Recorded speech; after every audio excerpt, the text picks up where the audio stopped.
సహజంగా పాలిటిక్స్లో అది జరిగిపోతుంది, ఇది జరగదు అనేదానికి వీల్లేదు. జరగదు అనుకున్నటువంటిది జరగవచ్చు, జరుగుతుంది అనుకున్నటువంటిది కూడా జరగకపోవచ్చు. ఇది సహజంగా పాలిటిక్స్లో ఉండేటటువంటి విషయమే.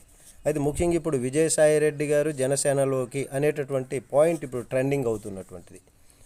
అదే జనసేన వాళ్ళు కూడా, జన సైనికులు కూడా విజయసాయి రెడ్డి ఎక్కడ వచ్చేస్తాడేమో అన్నటువంటిది భరించలేకపోతున్నారు వాళ్ళు.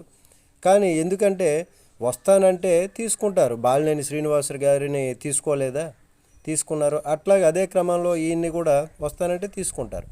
కానీ ఇంతకు ముందు నేను ఎప్పుడు విమర్శించలేదు పవన్ కళ్యాణ్ గారిని, ఇక నుంచి కూడా నేను విమర్శించబోను అన్నటువంటిది ఒక ఇంత ఆశ్చర్యం గొలుపుతున్నటువంటి విషయం విజయసాయి రెడ్డి గారు అన్నటువంటిది. గతంలో చూస్తే సెల్ ఫోన్కు పవర్ బ్యాంక్ లాంటి పవన్ కళ్యాణ్ ఛార్జింగ్ సదుపాయం లేని చోట పవర్ బ్యాంకు మిడిసి పడుతోంది, అందులో కరెంటు దిగిపోయాక మళ్ళీ చంద్రబాబు లేకపోతే ఇంకొకరో ఛార్జింగ్ నింపాలి.